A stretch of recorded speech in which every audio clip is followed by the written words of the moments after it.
Awesome. All right. So we'll be jumping back in with two, or sorry, a day and a half having passed with Diana leading the group tirelessly through the secret trails that her long time dwelling in these woods has afforded her knowledge of, and with her expert guide and relentless steps onward, you guys would find yourselves arriving feeling a little bit haggard from your journey and potentially a little bit exhausted. Before we describe the scene that you guys will be arriving to, can everybody in the group please give me one athletics check to see, or sorry, we'll call it a constitution save rather for exhaustion. Could we also have some inspiration for that last scene? Oh yeah, of course. Everybody Everyone there? can start with inspiration. That is a good call. I crit my con save. I'm assuming everyone but me on both of these things. Say again, Pepper. I'm assuming that's everyone except me for both of these things. You can go in. You can go into it with inspiration, actually, so it's not a problem. And everybody, yeah, you guys can top yourselves off as though you've gotten a short rest in that time and spend hit dice, but would have had a pretty feverish pace by Diana leading the way here. So yeah, 9 will be a fail there, Tosh. If anybody got less than a 10, or a 10, yeah, less than a 10, you will suffer stage 1 exhaustion by the time you arrive. And then once everyone has that resolved, we'll describe the scene. No, all right. So Tosh, it's not too bad. Stage 1 exhaustion. All that does is you have disadvantage on ability checks. So you can right-click your character model and note stage 1 exhaustion in the description, just as a little reminder.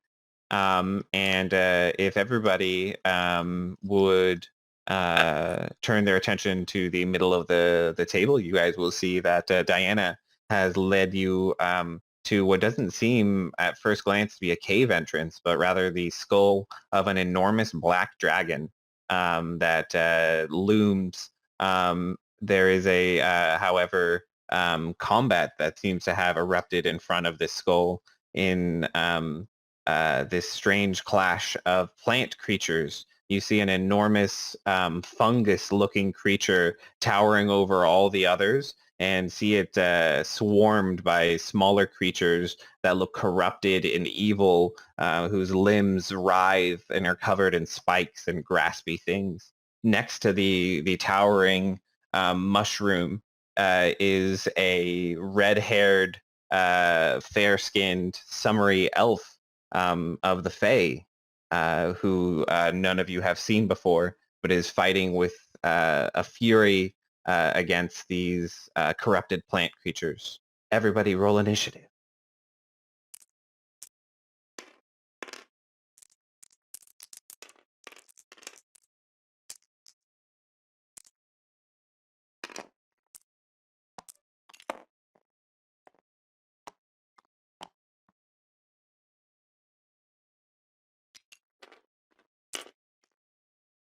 Oh, I rolled so bad.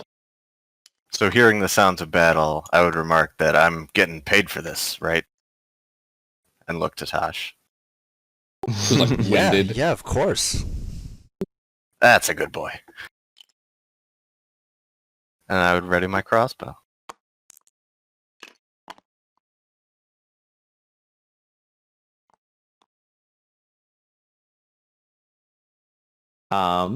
And Pepper, we've got a little token here for Artemisia that you can place on the initiative bar. That's over on my end of the table once you know your initiative. And I'll actually roll for tunes and get her on.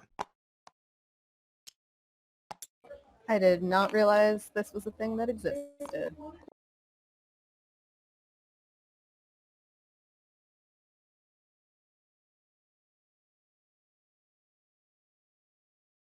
All right. Last one. All right. Awesome. So we are going to have first up at top of the initiative is going to be the winded but valiant Tosh Helios the Paladin, followed by Nikolai Deadeye.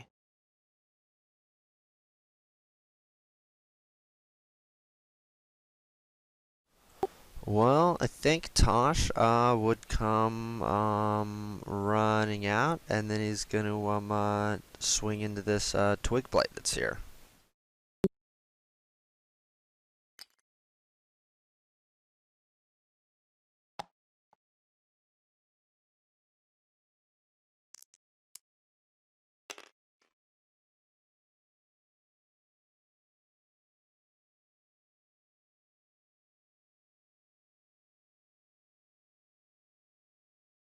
Well, it's gonna be a 21, so I think that'll probably hit. Oh yeah, it's definitely gonna hit.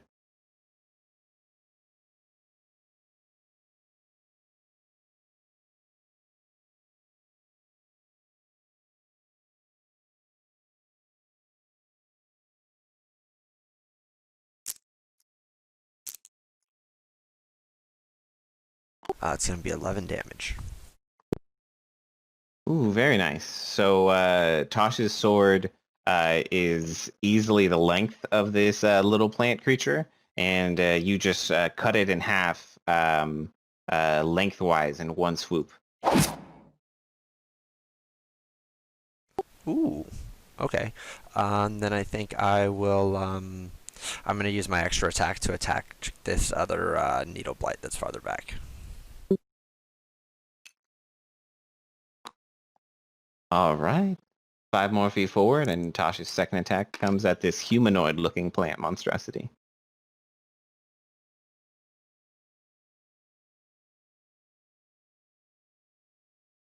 This is gonna be a 14. Yeah, that will hit.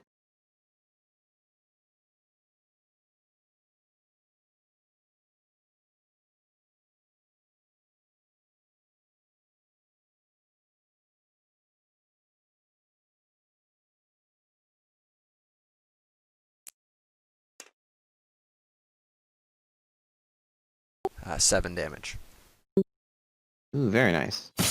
Another true strike will actually leave this needle blight with one of its arms chopped off and looking definitely heavily wounded. Anything else? No, I think that's gonna do it. Very nice. After Tosh, we would have Deadeye, followed by some NPCs. All right. Can I assume that these rock formations here are big enough for me to hide behind? Yeah, absolutely. All right. I will duck over there to hide behind that with my cunning action. Oh yeah, over 20. Yeah, 21. Oh yeah, nothing there sees ya. Then I'm going to pop out and sling a bolt right over Tosh's shoulder into the needle blight that he's... Don't miss. I'm glad I have decent to hit, because that was terrible. That is a 17 to hit. 17 will definitely hit. And that's just a regular bolt for what it's worth for 16 piercing damage. That is definitely enough to fell this plant creature. And then I will... No, the wolf is over there. I don't like him, and he doesn't like me. So I will duck back into this corner. He's got a good judge of character. Oh, that doesn't sound right. It's an animal. Well, an animal can't pay you. Right? So what use is he to anybody? So after our mercenary friend takes out another, it would then be an NPC. We're going to see the Elf's Companion, this tiny little purple-skinned humanoid with a long little fleece cap that just flies behind it as it moves at just unbelievable speeds. The aptly named Quickling Tunes flies out from her and gives a dagger attack first to this twig blight.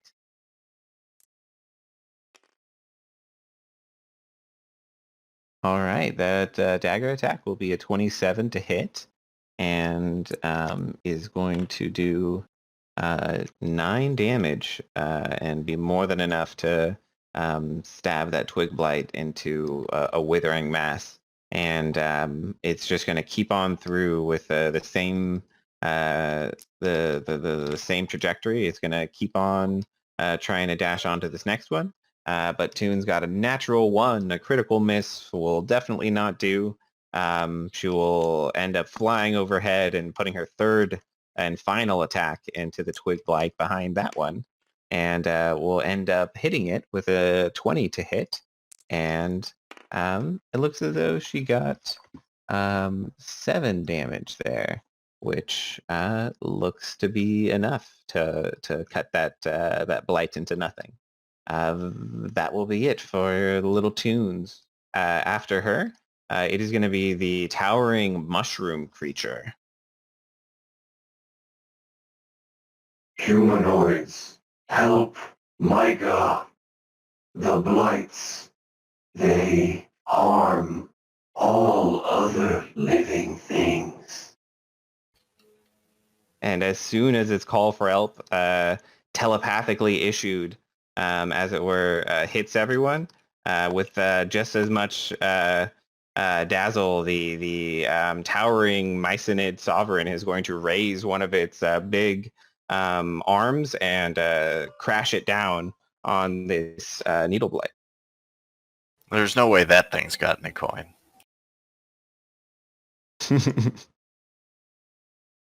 Never hurts to ask, you know. You'd be surprised. Truth. All right, Mica is going to end up getting a 20 to hit, and is going to roll 9 bludgeoning damage, which is going to leave this needle blight hanging on, but very, very close to losing its form, as it is heavily, heavily bludgeoned there. That would be it for Mica. We are then going to be followed up by the Summer Eladrin Artemisia. All right. So first, I'm going to shout, "Fart!" and my sword's going to whoosh into.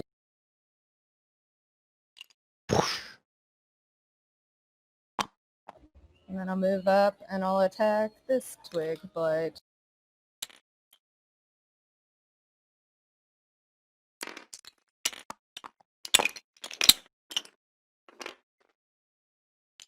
And that means 20 to hit total.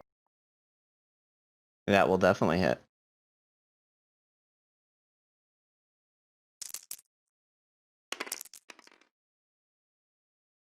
And that's 15 damage. Ooh, nice. Yeah, some of that being fire damage.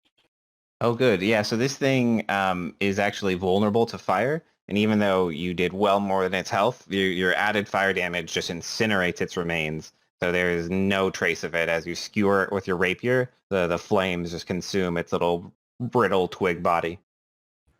All right. In the name of the queen! And then I'll use some more movement to go up to this dude. I can move through Micah's space because Yeah, he is actually letting you treat him as an ally, so you can move through him without issue.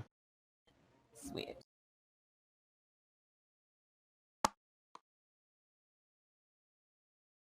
Thank you. I was about to ask how to do that. And then I'll use my second attack to attack this. Ah, thank you.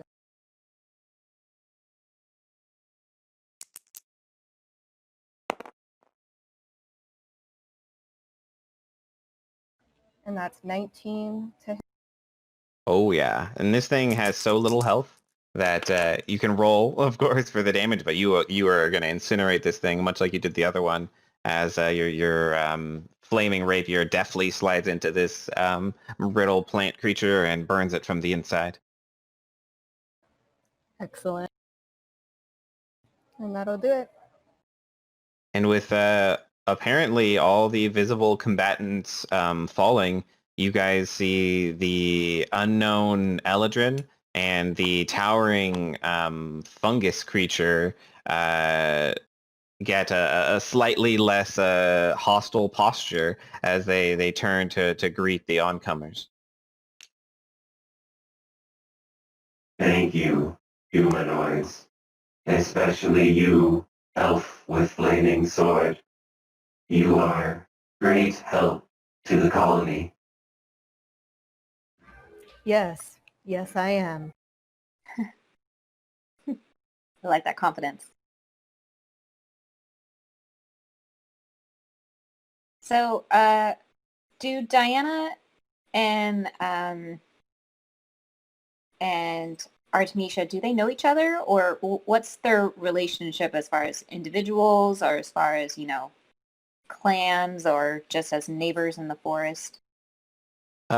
So you definitely haven't met her as an individual, and you would immediately recognize her as one of your cousins in race. She is an elf, but an elf from the Fae called an Eladrin, whereas you are a wood elf from the material plane here. So she is a distant relative of you by species, and is not known to you personally. Okay. Then I will greet her warmly and ask what things she has seen in the forest. I have seen many things. I am on the hunt. What do you all do? We are investigating the well. There's been rumors of poisoned water, and the well runs unclear and unclean. And I will not be having this type of malicious magic in my woods. Ah, that makes sense. We may have a similar goal then. I smell the stench of the bitter breath hag. A hag? That is most curious. I don't think I'm going to introduce any of my companions. You guys are just kind of along for the ride with my confident self.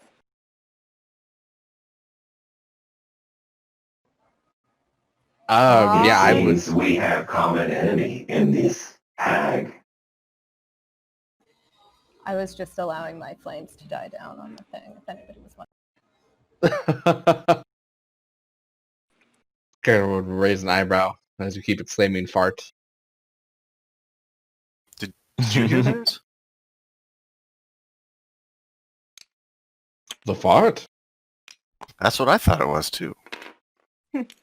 Elves are Ah, strange. you know a bit of my language then.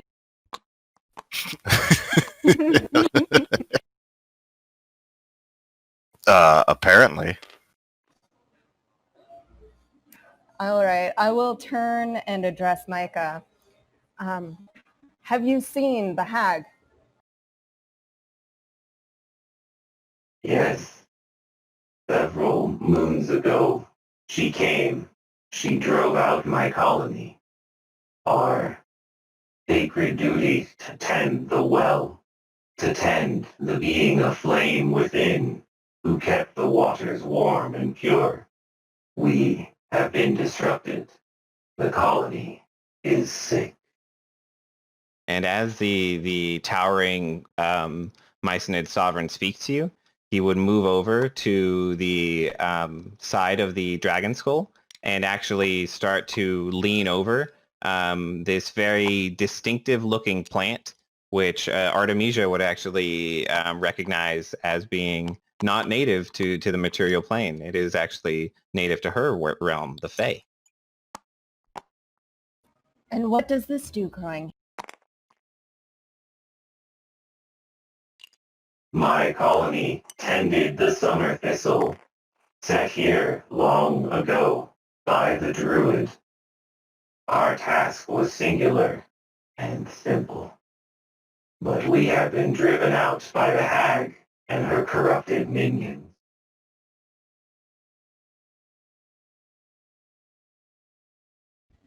Would I know how to handle this plant and its corruption just because it's of the Fey realm, or is that beyond me because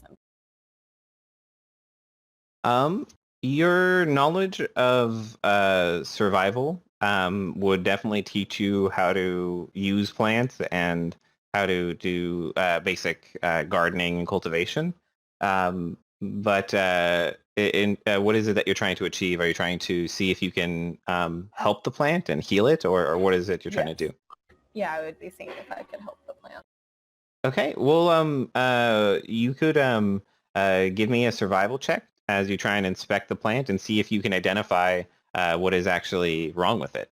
And Diana, actually recognizing the plant, can try and do the same. And you guys are actually welcome to assist one another, which is to say, the person of you who is better at it than the other can roll with advantage while the other person assists them. Okay. I also have the ability to speak with plants. And I don't know, group, what do you think if that's a good time to use that ability now or just do a survival check, like Greg said? I mean, that seems like potentially one of the most interesting times to use that ability, I would think. And it's a power move. Yeah. I didn't think of it like that. But yeah, watch this. Yeah, well, I think I'm going to move forward with that. So I'm going to move a little bit closer. I'm going to flare my cape out a little dramatic, just to, really show you that I've been here longer. And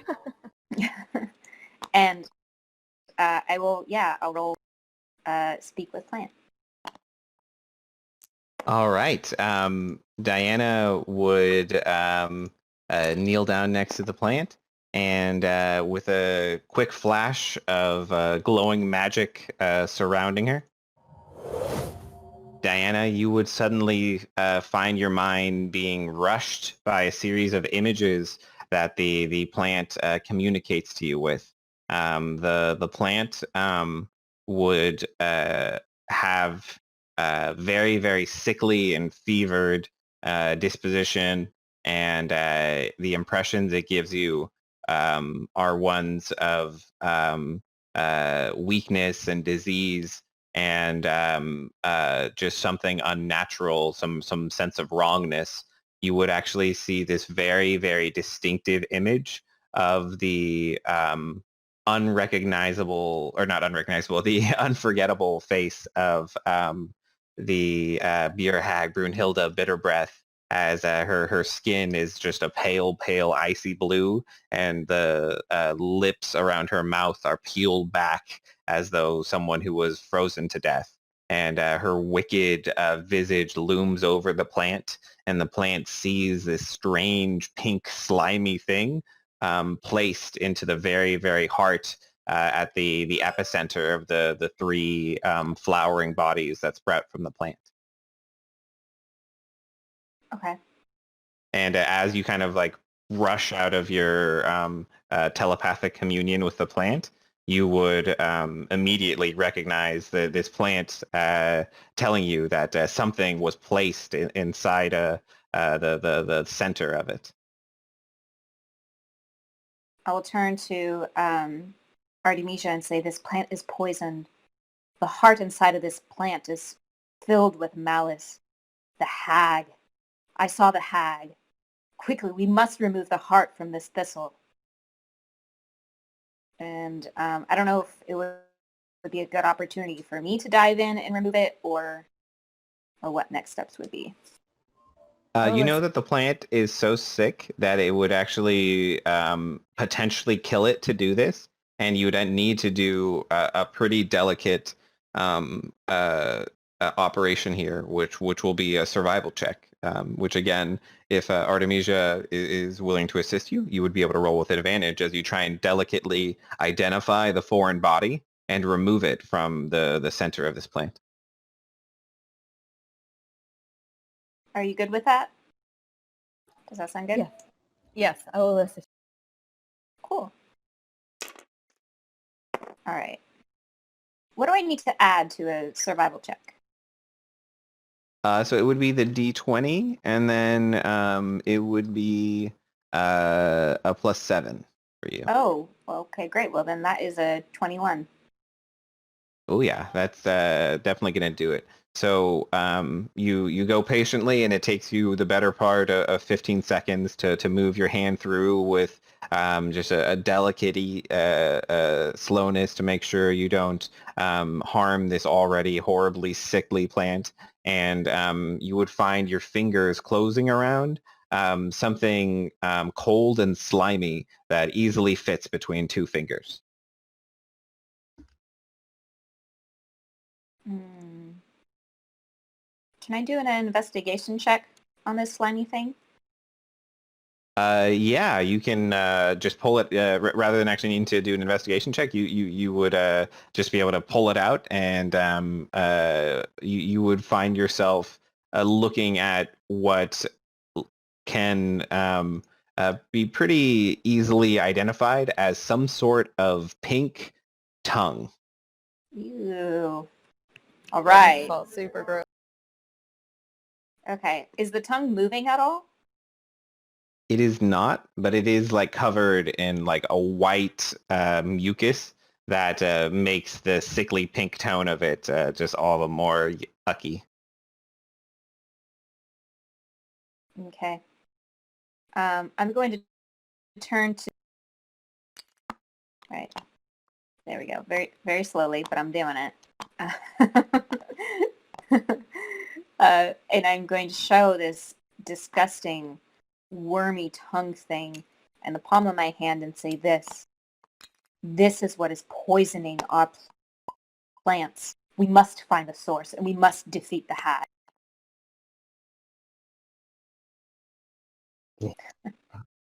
I agree. What foulness is this?